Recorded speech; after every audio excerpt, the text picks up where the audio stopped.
Electric field, electric field, electric field. जी हाँ, आज तक हमने पढ़ा इलेक्ट्रिक फील्ड एंड चार्जेस वाले चैप्टर में कि इलेक्ट्रिक फील्ड एक सिंगल चार्ज के कारण क्या होता है, इलेक्ट्रिक फील्ड डाइपोल के कारण क्या होता है, एक्सियल लाइन पर, इक्वेटोरियल लाइन पर। बट आज का जो हमारा टॉपिक है वो पहले टॉपिक से कुछ अलग है और इस टॉपिक में हम मेजर करने वाले हैं कि किसी भी क्लोज सरफेस से कितना इलेक्ट्रिक फील्ड पास हो रहा है। जी हाँ, मैं बात कर रही हूं टॉपिक की और उसका नाम है इलेक्ट्रिक फ्लक्स। बच्चों, अगर आप मेरे चैनल पर पहली बार आए हो तो सब्सक्राइब करना बिल्कुल मत भूलना, क्योंकि मैं पढ़ाती हूँ फिजिक्स को बहुत ही इजी वे में। आप एवरेज स्टूडेंट हो सकते हो, वीक स्टूडेंट हो सकते हो या टॉपर भी हो सकते हो, बट जरूरी क्या है, जरूरी है कॉन्सेप्ट को समझना। तो आप राइट प्लेस पर आए हो और आप अपने सारे टॉपिक्स का सोल्यूशन मेरे साथ ले सकते हो।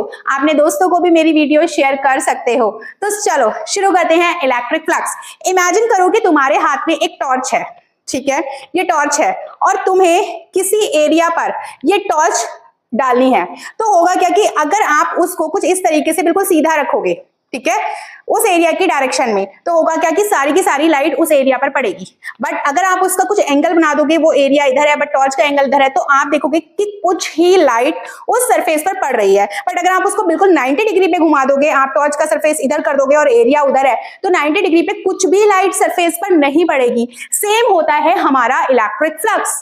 इलेक्ट्रिक फ्लक्स का सीधा सीधा मतलब ये है कि किसी भी क्लोज सरफेस से कितनी इलेक्ट्रिक फील्ड लाइंस पास हो रही हैं। So the number of electric field lines passing through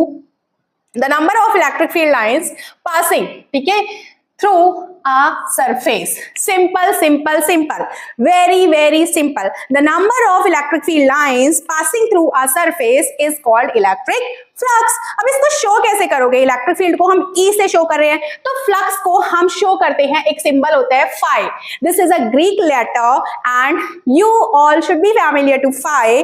phi ई लगा देते हैं to donate, to denote, so not donate, to denote electric flux, ठीक है। तो फाई जो है हमारा सिंबल है जो कि इलेक्ट्रिक फ्लक्स को दर्शाता है। Now for a uniform electric field, जहां पर हमारा, जैसे फॉर एग्जांपल मैंने ये कोई सरफेस माना बच्चों, ये कोई सरफेस है, ठीक है, ये कोई सरफेस है। इस सरफेस से मैंने माना कि इलेक्ट्रिक फील्ड कुछ इस तरीके से पास हो रहा है, ये मेरी इलेक्ट्रिक फील्ड लाइंस है। तो जो फ्लक्स होगा वो तीन चीजों पे डिपेंड करेगा। पहली चीज इलेक्ट्रिक फील्ड पर, अगर ये इलेक्ट्रिक फील्ड स्ट्रॉन्ग होगा तो फ्लक्स भी स्ट्रॉन्ग होगा, अगर ये इलेक्ट्रिक फील्ड वीक होगा तो फ्लक्स भी वीक होगा। दूसरी चीज ये डिपेंड करता है जो एरिया वेक्टर है उसके एंगल पर। जैसा कि अभी मैंने टॉर्च के बारे में तुम लोगों को समझाया कि अगर दोनों की डायरेक्शन सेम है, इलेक्ट्रिक फील्ड की डायरेक्शन और एरिया वेक्टर की डायरेक्शन, तो उनके बीच का जो एंगल बनेगा वो क्या होगा।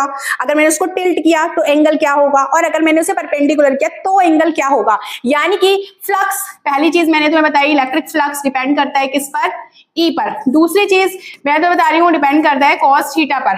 Cos theta is what, this is the angle between the surface area vector and electric field, ठीक है। तीसरी चीज डिपेंड करता है एरिया पर, फ्लक्स डिपेंड करता है एरिया पर। एरिया का मतलब ये है अगर ज्यादा बड़ा एरिया है तो ज्यादा इलेक्ट्रिक फील्ड लाइंस पास होंगी, छोटा एरिया अगर रख दिया जाए तो कम इलेक्ट्रिक फील्ड लाइंस पास होंगी। तो जितना बड़ा एरिया उतनी ज्यादा इलेक्ट्रिक फील्ड लाइंस पास होंगी, जितना कम एरिया उतनी कम इलेक्ट्रिक फील्ड लाइंस पास होंगी। तो फ्लक्स इन तीनों फैक्टर्स पर डिपेंड करता है मेरे प्यारे बच्चों। और मैंने यहाँ पर साफ लिखा है कि ई क्या है, इलेक्ट्रिक फील्ड स्ट्रेंथ, ए क्या है, area of the surface, and theta क्या है, theta is the angle between E and area vector. For example अगर मैं इस डायग्राम में मानूं कि एरिया वेक्टर इधर ही है, तो इन दोनों के बीच का एंगल क्या होगा, 0, ठीक है। मैं इस सरफेस को घुमा भी सकती हूँ, ठीक है।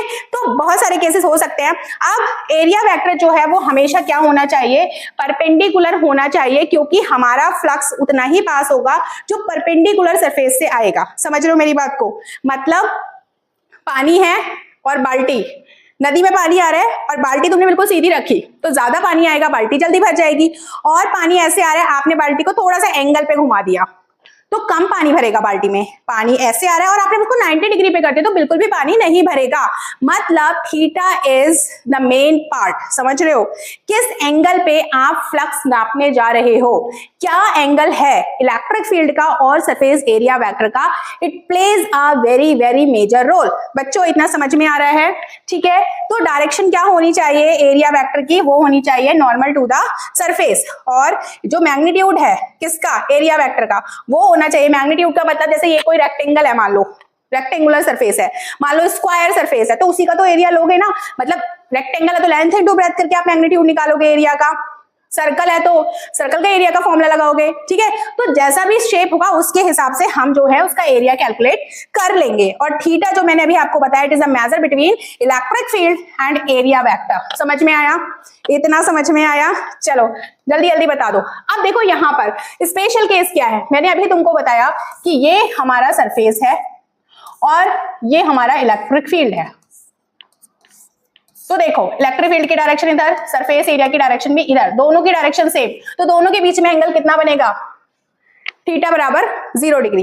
एक चीज मैं तुम लोगों को बताना भूल गई हूं, यहाँ पर एक चीज और सुन लो। देखो यहाँ पर क्या होने वाला है कि अभी हम एक फॉर्मूला यहाँ पर जनरेट कर लेते हैं। जैसा कि अभी मैंने तुम्हें 3 फैक्टर बताया कि 3 फैक्टर्स पे हमारा जो फ्लक्स है वो डिपेंड करता है, तो क्या हम इसे ऐसे लिख सकते हैं, लिख सकते हैं बिल्कुल तीनों, इसको इक्वेशन 1 माने, इसको इक्वेशन 2 माने, इसको इक्वेशन 3 माने और तीनों इक्वेशंस को कंबाइन कर दे। तो हमें ये कंबाइन करके हम इसको वेक्टर फॉर्म में, बच्चों पहले तो हम यहाँ पे कांस्टेंट लगाएंगे और प्रैक्टिकली जो हमारा k कांस्टेंट है इसकी वैल्यू 1 होती है। ठीक है, तो 1 होती है तो हमारा जो फ्लक्स होगा वो क्या आएगा, ई ए कॉस थीटा, और हम इसको वेक्टर फॉर्म में क्या लिख सकते हैं, फाई बराबर ई डॉट ए। तो this is the major formula for calculating electric flux. इसमें कंफ्यूज तो नहीं हुए हो ना, इसको आप लोग लिख लेना। अब देखो मैंने बताया कि अभी हमारा फ्लक्स कैलकुलेट करने का फॉर्मूला क्या है, ये देखो ये हमारा मेन फॉर्मूला है ना, ये वाला फॉर्मूला हमारा मेन है। अब केस 1 देखो, अगर थीटा 0 लेते हो तो थीटा 0 जब लोगे तो ई ए कॉस 0 लोगे, जब cos 0 लोगे तो इसकी वैल्यू क्या आएगी, ई ए। अगर थीटा 90 लेते हो, ठीक है, अगर तुमने थीटा 90 आएगा तो फ्लक्स आएगा ई ए कॉस 90 की वैल्यू 0 होती है, तो बिल्कुल भी फ्लक्स पास नहीं करेगा। ठीक है, अगर थीटा 180 डिग्री है, अगर थीटा 180 डिग्री है तो फ्लक्स क्या आएगा, ई ए कॉस 180, और cos 180 की वैल्यू क्या होती है, -1, तो फ्लक्स क्या हो जाएगा, नेगेटिव हो जाएगा। तो फ्लक्स पॉजिटिव भी होता है और फ्लक्स क्या होता है, नेगेटिव भी होता है।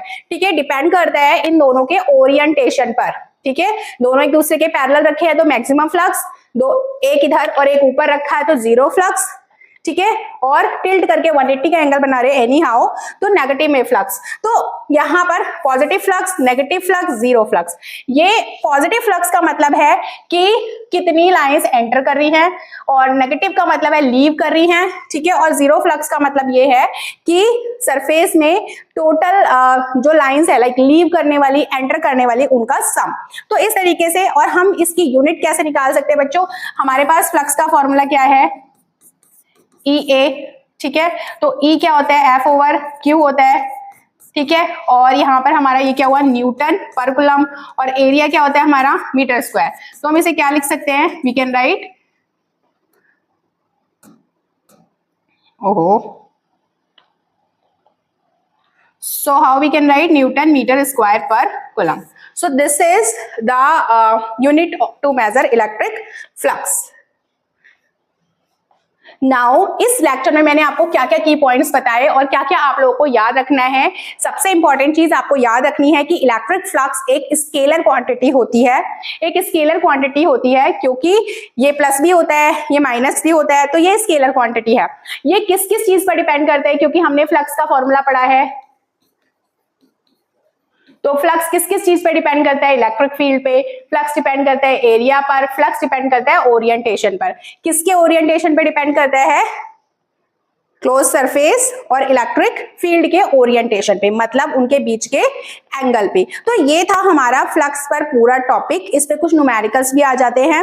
Very soon I will make a video जहां पर मैं न्यूमेरिकल्स भी कवर करूंगी for each and every topic. आप लोगों को ये लेक्चर कैसा लगा, just let me know, was it useful to you, और थोड़ा सा और पॉलिशिंग की आवश्यकता है। तो I am waiting for your comments always.